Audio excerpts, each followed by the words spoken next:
Muchas gracias. Gracias por la presentación, Roberto, por la invitación y por permitirme compartir este espacio de pensamiento con gente tan calificada. Como decís, la visita que llega a las 3 de la mañana vuelve a las 12 de la noche proporcional al tamaño de quien va a hablar, así que vamos a hacerlo corto y rápido, ¿verdad?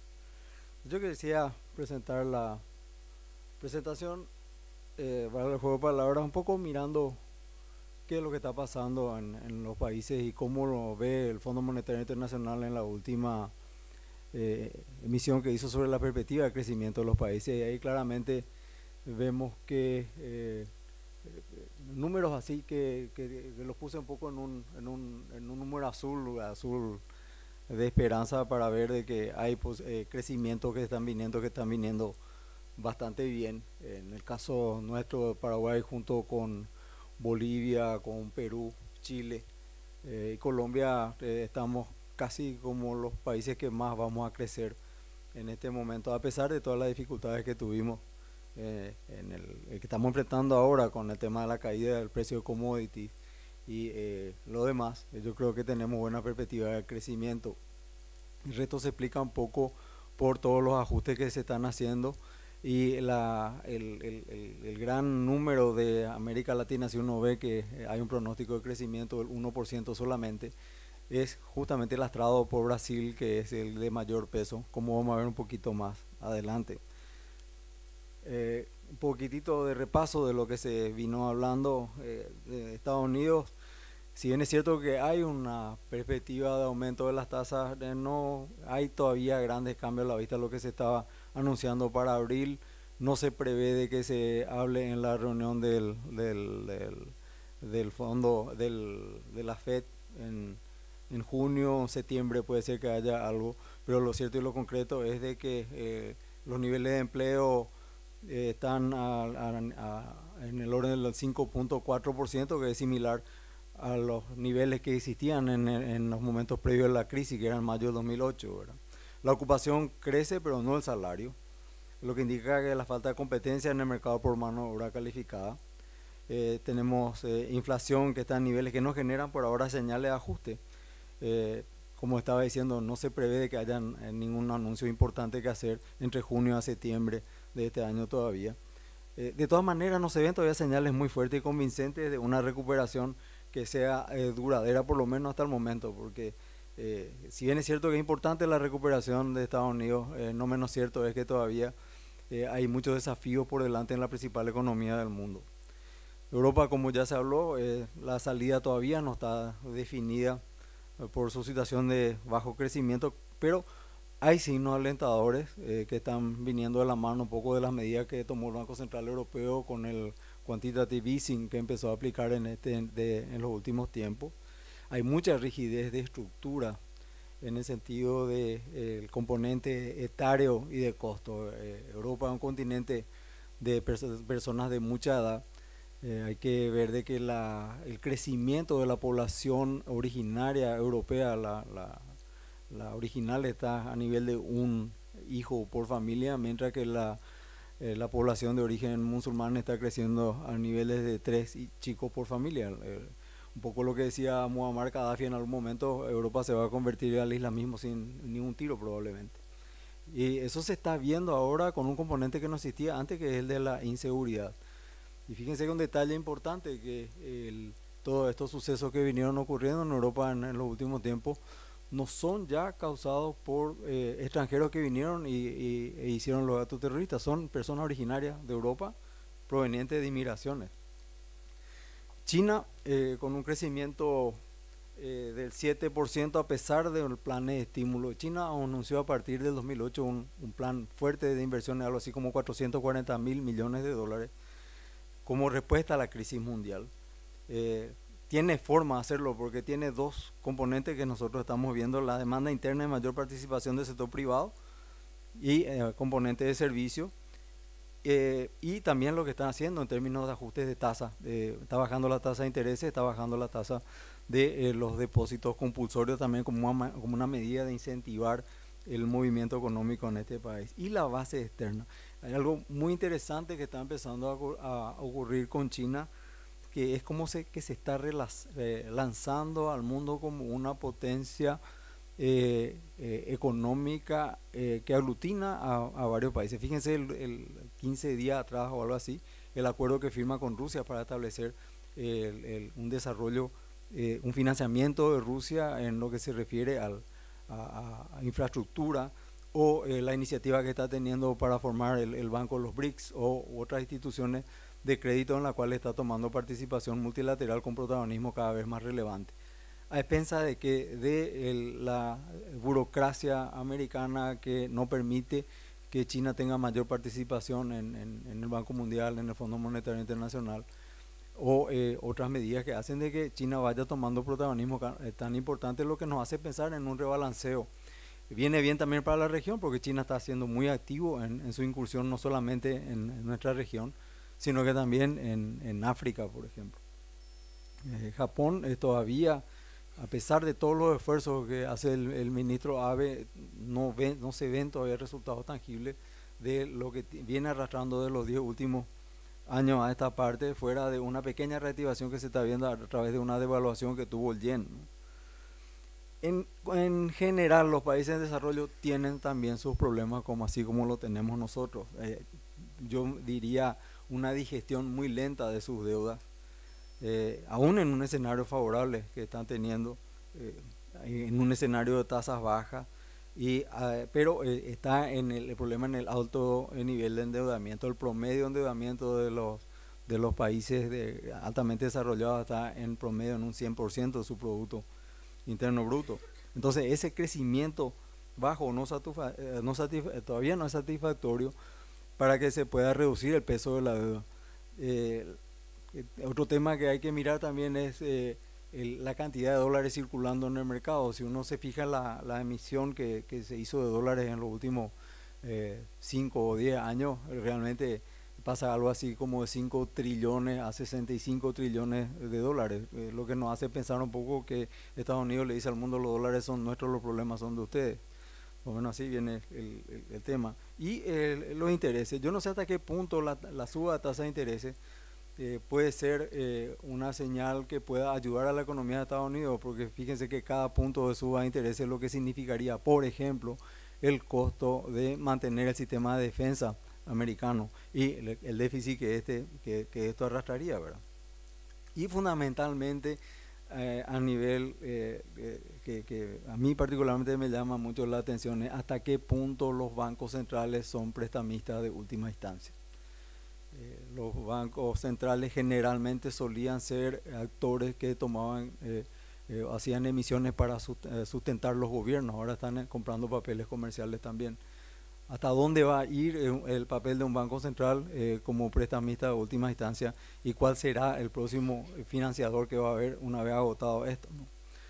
Entonces, esto es un poco como una reflexión para lo que nos pasa, lo que está pasando en el mundo, y ver un poco cómo eventualmente podría ir afectándonos o no a nosotros, ¿verdad? El derecho, ¿verdad? No me está pasando. ¿Me puede pasar, por favor?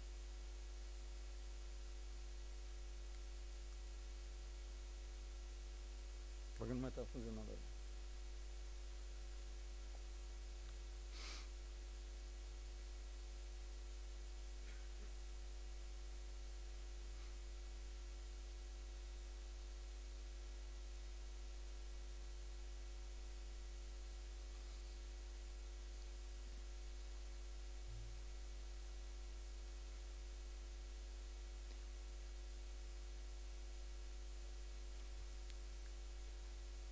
Bueno,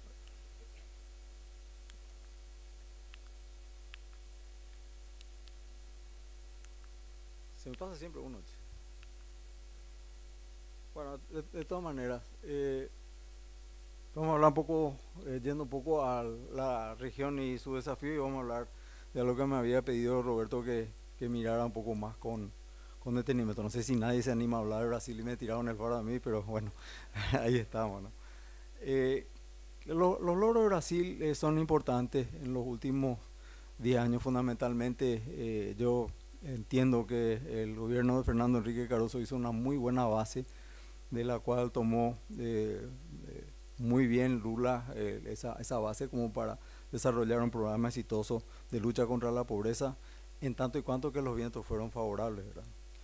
Se crea una nueva clase C y se atrae capital y se establece claramente un liderazgo regional. Entonces, estos son logros que nadie puede discutir con relación a Brasil. Y Brasil es tremendamente relevante en nuestra región simplemente por esos números que ustedes ven ahí. Casi el 50% de Latinoamérica gira alrededor de Brasil. Eso es algo que siempre se dice que Brasil le toma un estornudo y a nosotros nos agarra influenza más o menos. Y en el caso de Paraguay es así, en el caso de Argentina se ve con mucho más fuerza todavía, por el intercambio todavía mucho más fuerte. Uruguay ni qué decir, y el resto de la región, ¿por qué no? Tal vez el diferenciamiento esté dado un poco al otro lado de la cordillera, donde hay un desarrollo un tanto diferente, ¿verdad? Vamos a irnos a algunos datos macro que estuve mirando de Brasil. La inflación anualizada a abril está en 8.17%. Esto es con una perspectiva a 8.30 que están haciendo la medición que sobre una encuesta que se llama Focus, y esta inflación es la mayor desde el año 2003, pero dicen que están perdiendo fuerza, pero aún así está muy lejos del techo de la meta del Banco Central de Brasil, que es de 6.5%, y muy lejos de la meta ideal, que sería el 4.5%. Los principales factores que están jugando en contra de estos indicadores son el costo de la energía y el transporte, y le está costando también el tema de comunicaciones y agua fundamentalmente. La estimación del crecimiento del Producto Interno Bruto en Brasil está en alrededor de un negativo de 1.20%, la primera caída después de 6 años, pero la peor previsión de los últimos 25 años. Va a tener un aumento de 0.8% del Producto Interno Bruto en términos de presión fiscal, que equivale a aproximadamente 15 billones de dólares para este ejercicio y 65 billones de dólares para los próximos 4 años, para como una de las medidas que se prevén tomar para ver si se puede ir contrarrestando el déficit fiscal que se está encontrando en Brasil. Marcadamente otro problema que tenemos con Brasil está en el tema de la crisis energética, ¿verdad? Hay disminución de energía hidroeléctrica como consecuencia de un régimen de lluvia que no termina todavía de llenar el caudal de las hidroeléctricas, pero también crea un problema de agua potable para regiones densamente pobladas como el caso de Sao Paulo o Río, por ejemplo. Caída del régimen de lluvia. Brasil tiene una medición que la está haciendo desde el año 1932, y sobre la media de la medición de regímenes de lluvia, Brasil tiene una disminución de 80% este año. Esto tiene efecto en la cosecha, inundaciones, menor producción de energía, como había dicho, con las crisis en Sao Paulo y Río. Vamos a pasar a mirar un poco cómo está el sector financiero. Hay un 14% de disminución de crédito concedido con relación al último trimestre del año pasado, pero a la vez hay una demanda de 10%, o sea, un incremento de 10% en la demanda de crédito. Son datos contradictorios, pero lo que nos muestra es simplemente de que a la mayor cantidad de solicitudes de crédito y a menor oferta de crédito, el crédito se está volviendo más selectivo, a mayores tasas y a menores plazos. Hay casi 45% menos de créditos concedidos por el Banco Nacional, por el BNDES en Brasil, comparado con el primer trimestre del año anterior. Casi 80% menos concesión de crédito para capital de giro, casi 44% menos de financiamiento a inversiones, casi 44% menos de préstamos al sector agroindustrial. Y los efectos ya empiezan a sentirse. Por ejemplo, ocurre algo que ocurre casi en la misma proporción que en Argentina, que hay en Brasil un 25% menos de producción de industria automotriz. Y el resultado de este cruce, hay mayor selectividad por el mayor riesgo potencial y ajuste de tasa Selic. La tasa Selic está prevista que termine en algo así como 13,50 para este año, ¿no? Entonces también obviamente esto trae aumento de morosidad y menos recursos y más limitaciones. Ahora, yo digo que tal vez sean números que no sean muy alentadores, por llamarlo de alguna manera, pero simplemente significan números de ajuste que el mundo está reclamando y que el ministro Levy yo creo que está haciendo la aplicación de esta fórmula en forma gradual, de forma tal a corregir un poco todo lo que la población está reclamando, ¿verdad? Eh, acá este es un tema que yo creo que es algo que da para pensar. Si ustedes miran los números de Brasil, fíjense cómo crece en exportaciones netas de commodity, pero a la vez cómo cae en producción industrial. Esta es la consecuencia de vivir del consumo. Esta nueva clase, y esto va a repercutir después en la creación de la nueva clase C, de la que voy a hablar un poco más adelante, ¿verdad? Entonces, qué es lo que se está viendo, no solamente en el Brasil, sino en otros países de la región también? Eh, Hay que hacer más foco en inversión antes que en foco en consumo. China es exactamente lo opuesto a lo que nosotros estamos viendo acá. China privilegió las inversiones y el consumo fue menor. Ahora que hizo obra de infraestructura y proyecta seguir haciendo obra de infraestructura, está empezando a incentivar el consumo hacia el interior de su población. Entonces, ¿qué se está haciendo? Al aumento de consumo versus disminución de ahorro, hay más gasto, menos inversión y aumento de subsidio y disminución de la generación de trabajo estable. Eso puede ser muy problemático, ya se está empezando a ver en las primeras manifestaciones de disgusto que estamos viendo en el Brasil en este caso. Y todo esto tiene un componente o un disparador que aparentemente apareció como una cuestión política, pero después tomó connotaciones económicas que hoy hacen de que estos números se estén mostrando en el Brasil, que se llama Petrobras. Petrobras genera casi el 92% total de la producción de combustible en el Brasil, pero el impacto de la crisis que ha tenido Petrobras, para empezar, internacionalmente cayó del ranking de principales empresas Forbes del número 30 al número 416, por ejemplo. Y su incidencia en toda la economía de Brasil. Una empresa del tamaño de Petrobras no solamente tiene problemas propios de su funcionamiento, sino que todas las obras de infraestructura de Petrobras están paralizadas con el caso de corrupción que se está ventilando. A la vez, todas las empresas que construyen para Petrobras son las más grandes empresas constructoras de Brasil, que están teniendo su efecto en que Petrobras no le está pagando por la obra que están realizando porque están bajo investigación. Al no poder pagar Petrobras a sus constructoras por la obra que están haciendo, las constructoras no pueden devolver dinero a los bancos están teniendo problemas de previsión en su cartera con relación a estas empresas. E internacionalmente también eso tiene su efecto, porque es una empresa tremendamente emblemática, está teniendo caídas de su rating crediticio y la colocación de sus recursos en el exterior o va a ser a más corto plazo, va a ser a una tasa más alta y va a ser entre menos con financiamiento de menor calidad. Los grandes fondos están mirando un poco con desconfianza a este tema, ¿no? Y finalmente el tema de gobernabilidad. El tema de gobernabilidad de Brasil, lo que está viviendo la presidencia de Brasil, yo no creo que es más bien un tema político que antes que de gobernabilidad, y de gobernabilidad también.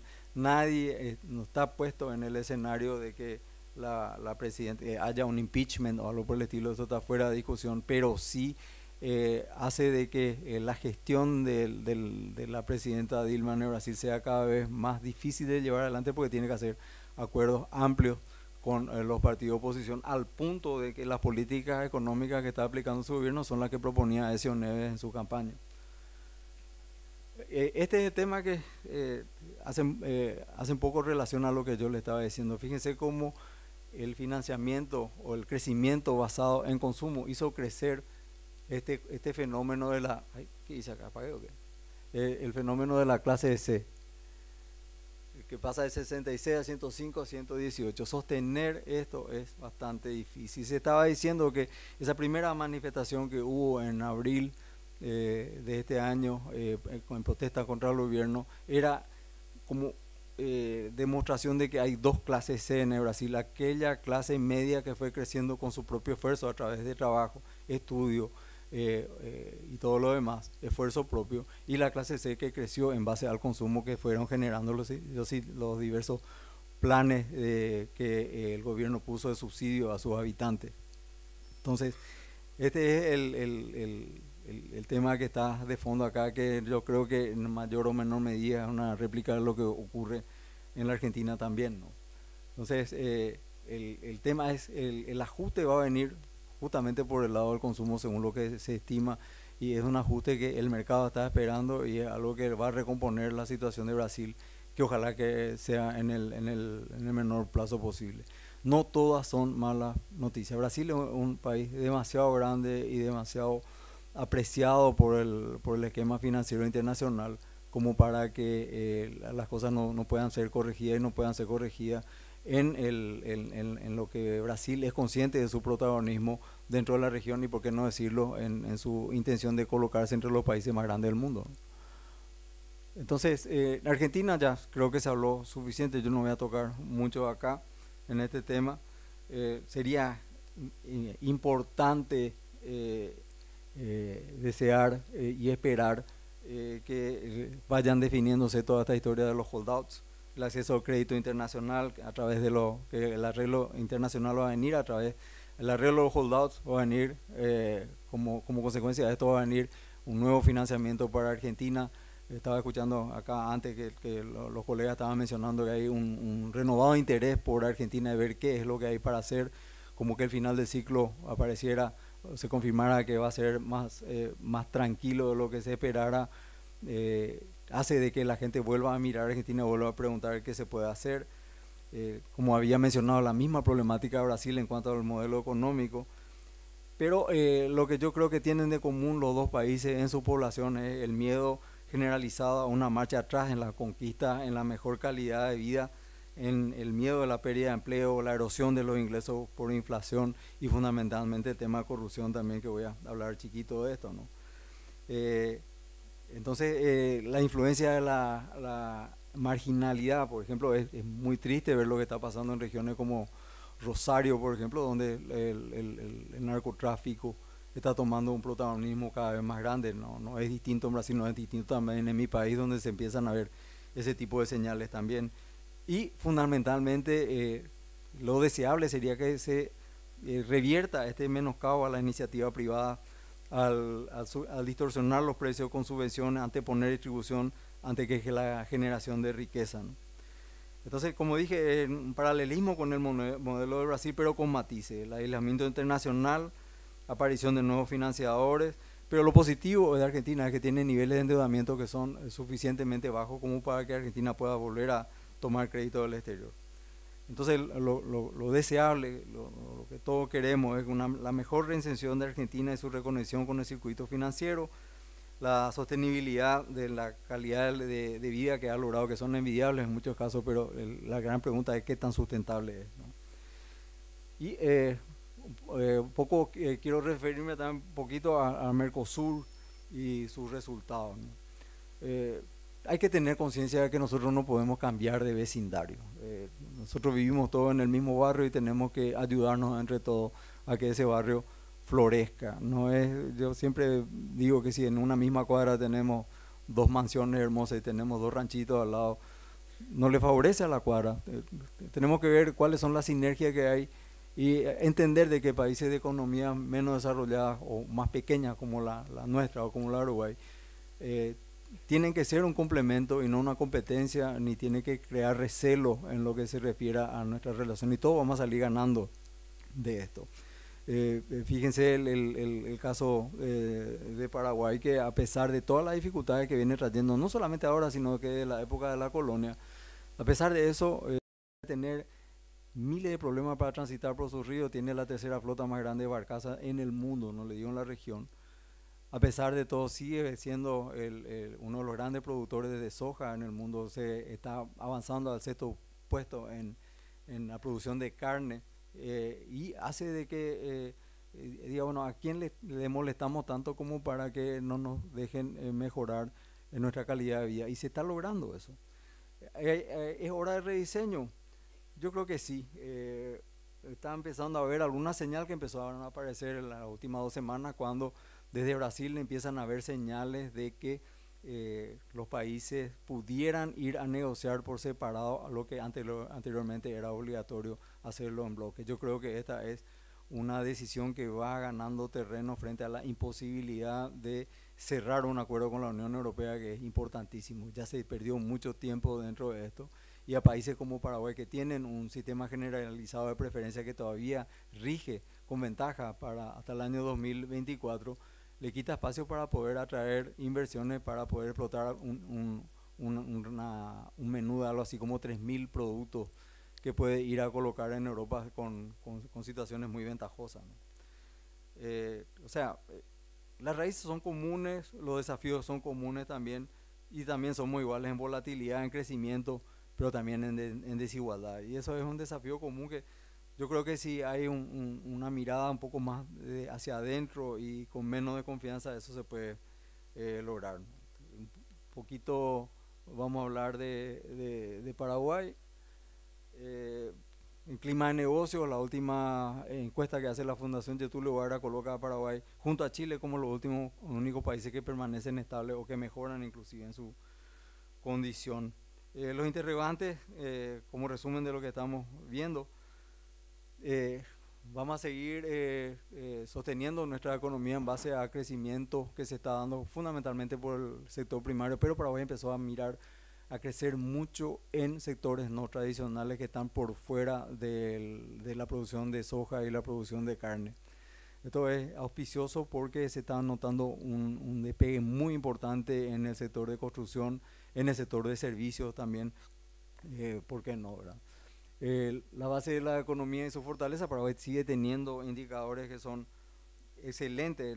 Para darles una idea, la inflación interanual a abril del 2015 está en 2.6%, la inflación del mes de abril fue de menos 0.1%, la inflación acumulada desde el año pasado está en 4.2%.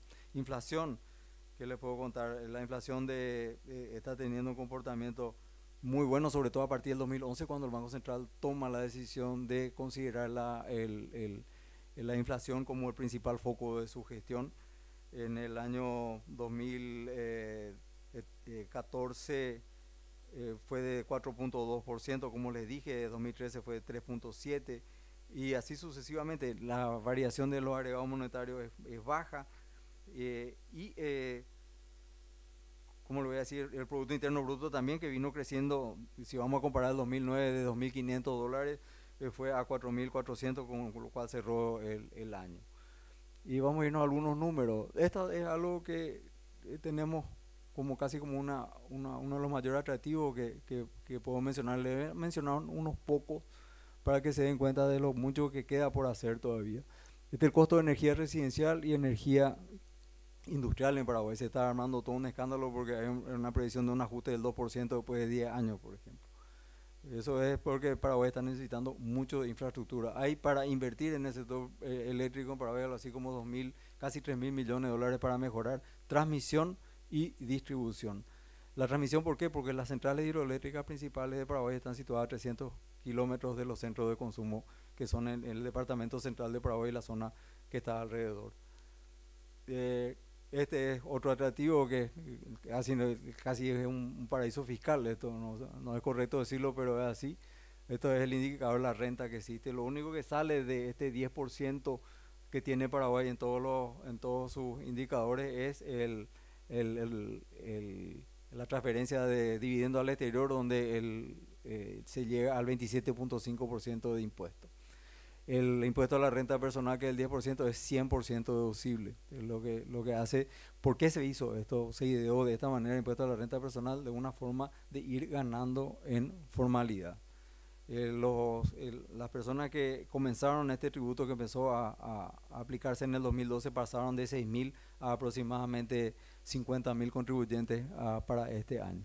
Lo que hace de que obligue a estos contribuyentes a ir a los comercios y exigir cada vez más facturas legales para justamente beneficiarse con la deductibilidad del 100% de las ganancias que se generan, ¿verdad?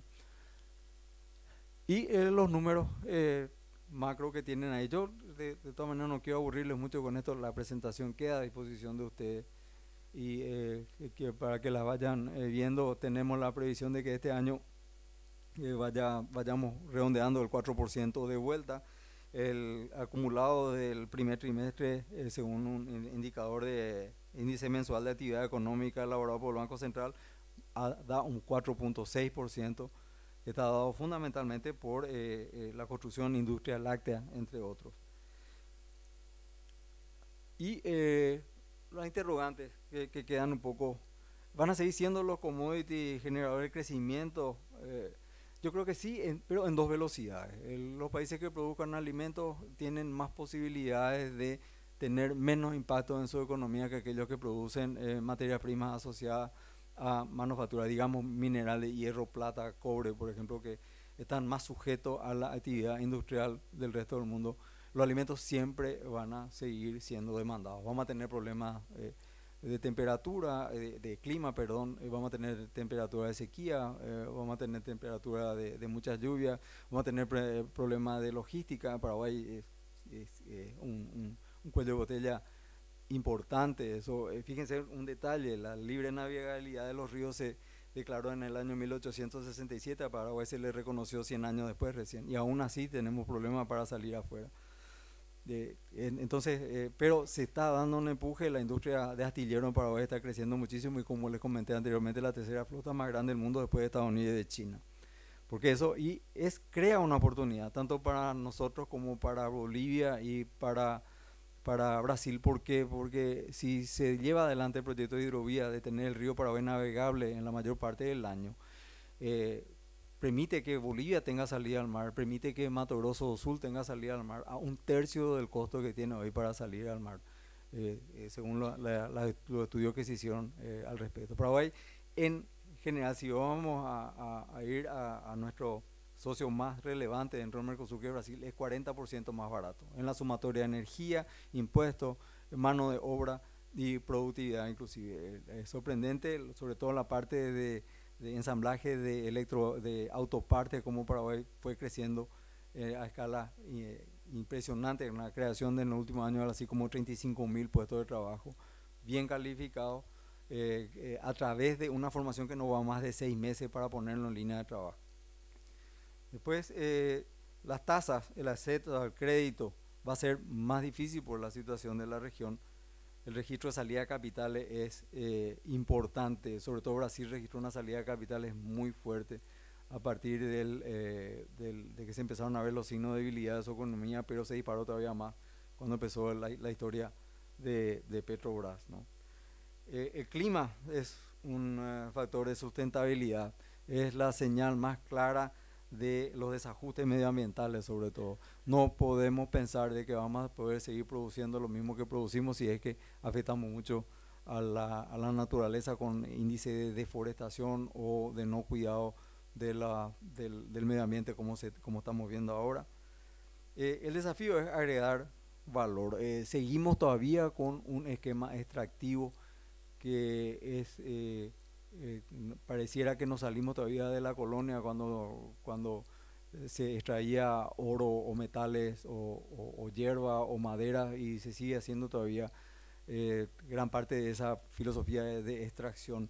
El gran desafío es que nosotros, en vez de exportar granos de soja, exportemos carne de cerdo o carne de ave, por ejemplo. Saldremos una vez de este esquema. El caso de Brasil, los commodities, como le estaba mostrando en el cuadro anterior, tienen un aumento de 64% y el producto industrializado cayendo en 45%, lo que da también el problema de la competitividad. ¿Cuál es el escenario para la nueva generación? ¿Estamos preparados con los chicos en términos de educación, en términos de prepararlos para los desafíos que nos tocan por delante? Y también un poco esta parálisis de gobierno que contrasta con la ebullición social. Fíjense las manifestaciones cada vez más intensas que se están haciendo, que ya no son de la violencia que eran antes, pero son manifestaciones que son fuertes, ¿no?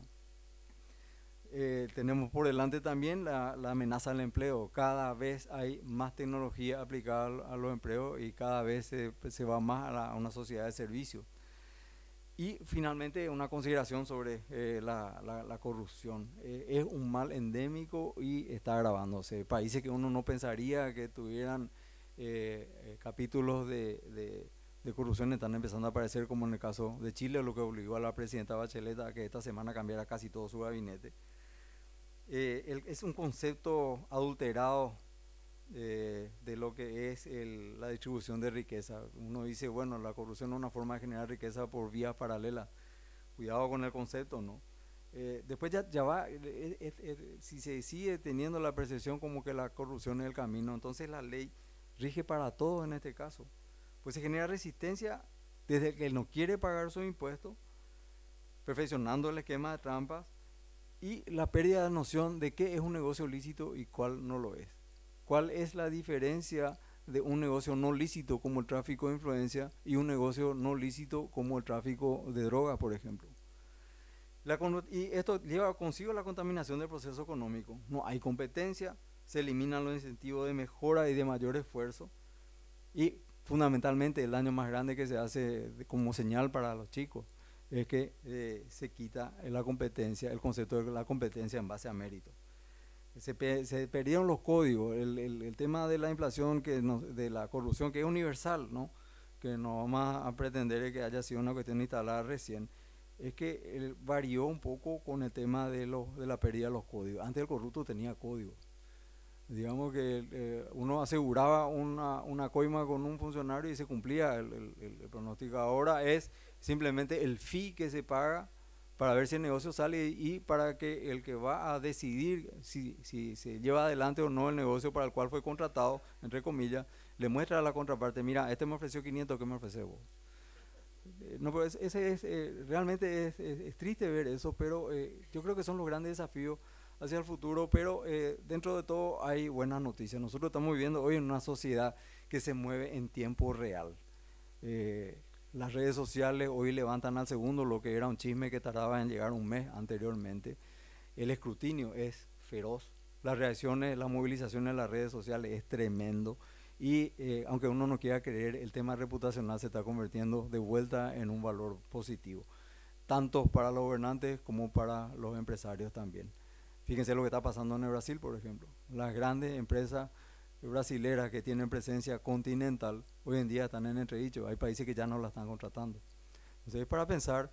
Yo digo que siempre hay como como una moneda que siempre tiene dos caras. Seguimos teniendo oportunidades, pero también seguimos teniendo el compromiso de asegurar para la generación que viene detrás de nosotros las mejores condiciones para que pongan a la región a la altura de lo que se merece hace mucho tiempo, ¿no?